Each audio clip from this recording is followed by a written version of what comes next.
Hello, shortcuts. Hello again.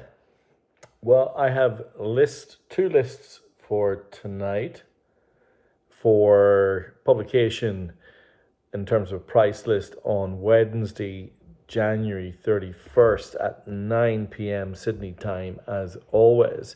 If you would like to receive my price lists, please check out the notes in the channel and send me an email. shortcutsrecordsaus@gmail.com, and I'll add you to the list. This is list one, which is classic rock, hip hop, and 80s pop. And very excited I am to talk about it as well. So let's get stuck in. For those of you who watched my weekend listening video that I published on Friday, you will have seen this record. This is the Rhino High Fidelity repress of the magisterial Marquee Moon, remastered by Kevin Gray at Coherent Audio and pressed at Optimum Media. So what I did was I took this record, which is the 2018 blue vinyl repress, which included an extra LP of outtakes and singles. So, for example, it has the Little Johnny Jewel parts 1 and 2, which is kind of like a very near cousin to everything that's on Marquee Moon. But it also has alternate versions of See No Evil, Friction, which is my favorite television song, obviously Marquee Moon, and an untitled instrumental. That's on blue vinyl. And I also brought the Japanese first press, which up until this weekend had been my go-to copy. Even though I think it has some weaknesses. I'm going to talk about that in a second. In many ways, this repress from 2018 on blue marbled vinyl is pretty superb. The only thing that I felt at the time, and still do now, having gone through the exercise of lots of AB listening at the weekend, is that it's a little muted. The guitar, Tom Verlaine and Richard Lloyd's guitar combo, which is undoubtedly the heart of Marquee Moon, is a little bit buried in the mix. And so if you turn it up, it's pretty awesome. But I always felt that the contrast with the Japanese first press, which treated the record completely differently, in that it said this mix is the guitar is everything. And whilst the rhythm section, which is extraordinary, is important, it will always accentuate that ringing guitar and that kind of nasal voice of Tom Verlaine's. And so I've always enjoyed the Japanese press, even with its clear weakness, which is that it held back the bass, which some Japanese rock records from the 70s are guilty of. There are a couple of Led Zepp 2 and Led Zepp 3 presses that I refuse to have in my box because I do think that they hold back the power of Led Zeppelin. But I really like the Japanese Marquee Moon because the brightness is that record. It is a bright record. And so I've enjoyed listening to both of those many times over the last 5-6 years. They're the only vinyl copies I've ever owned. Prior to this, I had a CD and streaming, and those vinyl copies absolutely annihilated any streaming or CD version of Marquee Moon I'd ever heard. And so they were my go-to. And then this weekend, this came into the mix. Now, for those of you who watched Friday's video, or Thursday evening's video. I bought 2 copies from Warner. I was always thinking that it's pretty hard to get, and also to get clean. Apparently, there's a lot of issues with people receiving Australian pressings and having them pretty banged up. Now, this is the spare, and it is absolutely pristine. But how does it stack up against that lovely Blue Marble repressed in 2018, which gets stellar reviews on all the forums, including Discogs, and the Japanese first press? Well, let me say that my conclusion is that it's not even close. The Rhino High Fidelity repress of Marquee Moon is utterly magnificent. It is easily my go-to copy. I can't imagine a situation where I'm going to listen to the Japanese or the 2018 again, other than as a compare and contrast. Kevin Gray has done an astonishing job of keeping the piercing guitar of Verlaine in particular, and that underlying, those incredible solos from Richard Lloyd, but making sure that the power of the rhythm section is not lost. It's wonderful. My good friend Fergal and I we played Friction, which was the track we chose as our AB, probably 8 or 9 times. Every time from start to finish, because those last 45 seconds of Friction are amongst the most exhilarating 45 seconds in the history of recorded music, in my view. And every time that we landed on the high fidelity, on the Rhino high fidelity, we were staring at each other just going, yep, this is magnificent. And so this spare copy brings on a little bit of added frisson. I can tell you now, it's superb. This thing is limited. I think it's limited to 2,000, or is it 5,000? I'm not sure. Get a copy. Doesn't matter how discrepancy or selling them at 100 plus shipping. This one's going to sell in a heartbeat because I'll charge 85, 90, whatever. It's that good. Honestly, it's wonderful. I am so blown away. Absolutely superb. And what a record. What a record to have such a powerful version of this vinyl now. It is flat, quiet. It's a majestic thing. Oh, I'm so pleased. It's so good. It's so good. Oh, it's so good. So how do you follow that? Well, I chose to follow that with a couple of things that you probably wouldn't expect. I've chosen to follow Marquee Moon with 2 of the greatest 12 inches in the history of 80s music.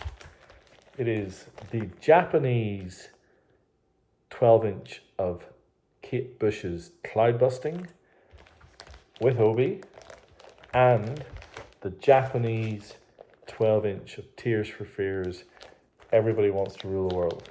Now, what's really interesting about 12 inches from the 80s is that often you would get a remix of an album track or a single that was better than the album version in many occasions. And that's what's so interesting about 12 inches. I've been collecting 12 inches for a while now, and this is just a couple of duplicates. The Cloudbusting remix is what's called the Organon mix. And the Organon is very intertwined with the history of the song, which is her view of a book about a son finding out that his father, a renowned psychologist, was a deeply troubled person. And having written the son's account of this story, which I don't want to go into in detail because it's quite disturbing, cloudbusting is her assessment in some respects of the feelings of the son. She's so incredible. The Organon remix from this 12-inch adds orchestration and some instrumental touches that are completely vacant from the album track. And in a similar way, what the 12-inch on Everybody Wants to Rule the World does is it allows the band to stretch out. They called it the urban mix. I'm not really not quite sure why. It does a lot more things, but it also has a fabulous version of Shout on the record as well. Side 2 has a pretty deep cut called Pharaohs. And what I love about Cloudbusting is it also has a Kate Bush version of a traditional song called Lagan Love, My Lagan Love, which is very, very good. I've got 2 other 12-inches to talk to you about, very, very different.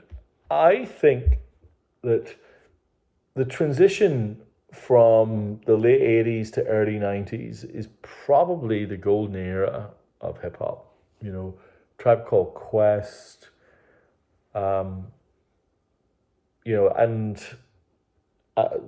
the kind of list is growing of these hidden gems of bands from that era.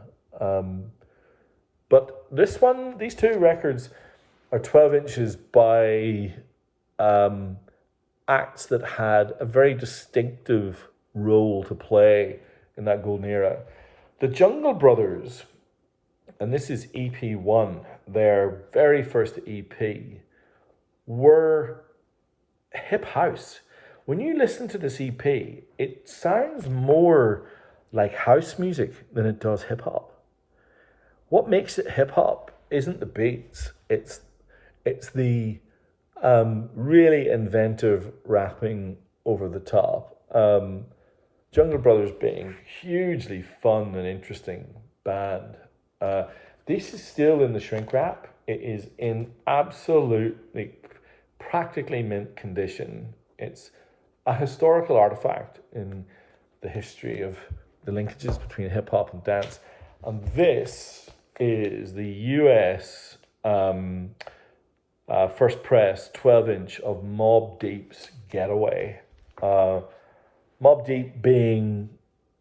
Deep's record, Infamous, being, I think, one of the best records of the era. And their 12-inches, and this is a white label, are really, really interesting as well, and give your stereo a good workout. Really, really fun. Anyway, those 4 12-inches of just something interesting and fun and different.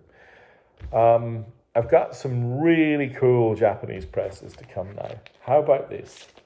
The Japanese first press promo of Split Enz 1980 classic True Colors in, as you can see, the purple and yellow framing. There were 10 different sleeves.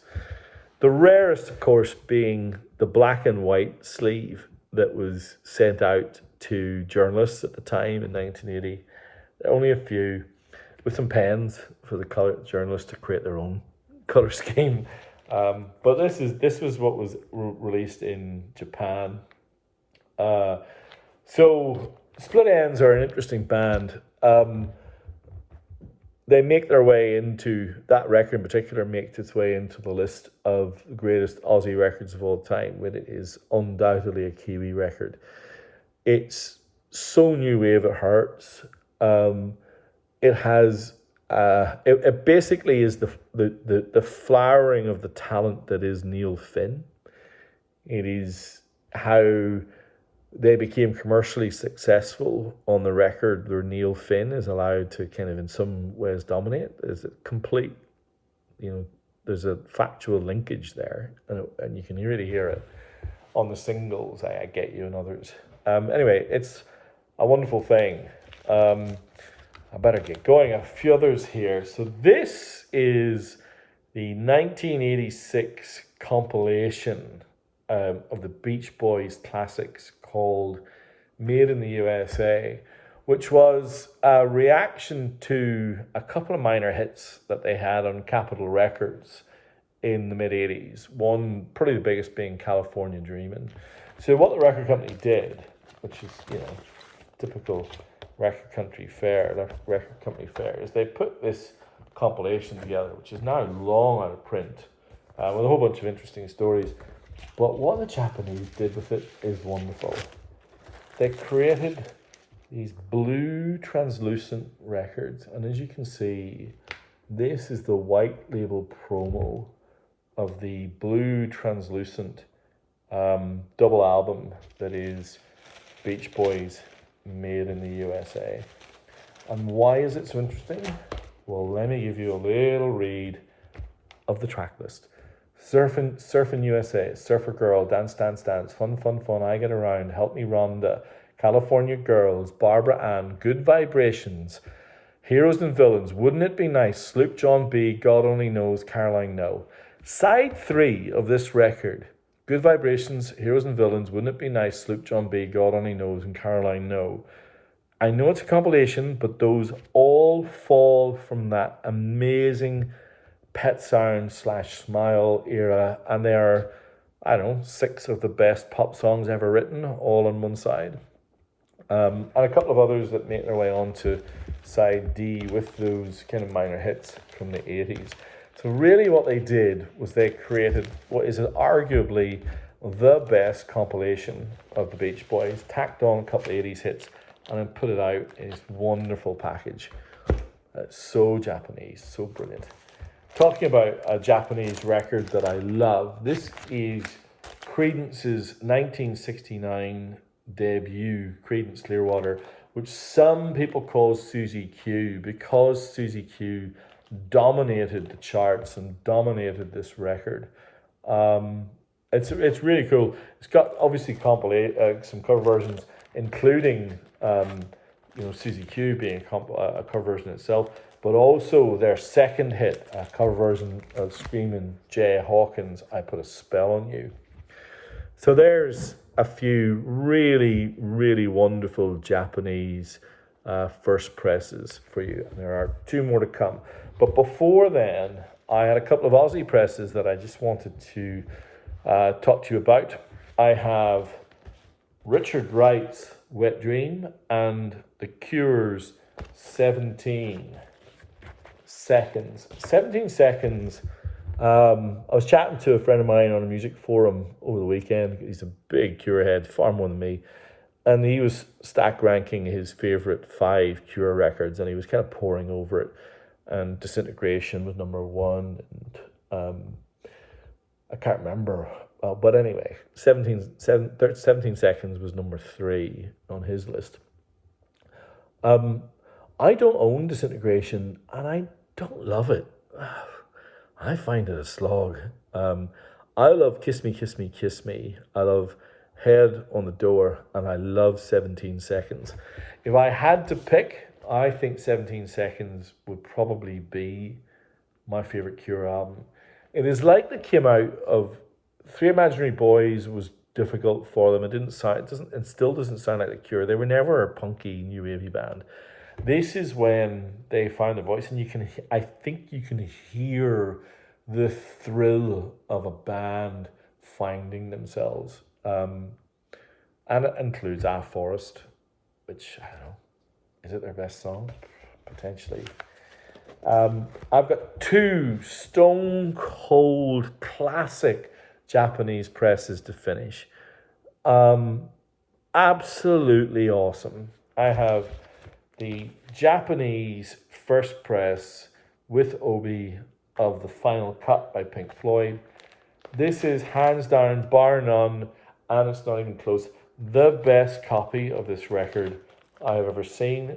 It is pristine. It sounds astonishingly good. If you love The Final Cut, that is the copy to have, in my view. The thing for me is I don't love The Final Cut. But for those of you out there who do, that copy is stellar. This next record, though, is one that I do love.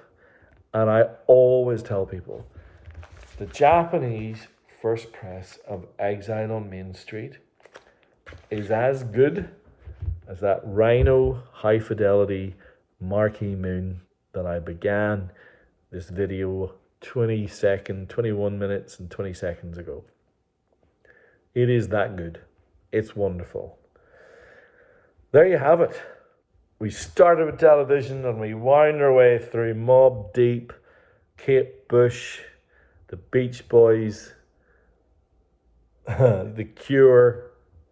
We found our way back to Exile on Main Street by the Rolling Stones. That's a good way to go. Good journey. Hope you enjoyed the video. If you did, like and subscribe. As always, the price list will go out 9 p.m. sharp Sydney time on Wednesday, January 31st. Over and out. Now, list 2, the soul and jazz and blues list. Oh. It's a good one. I'm going to start prepping for it now. Anyway, enjoy. Bye.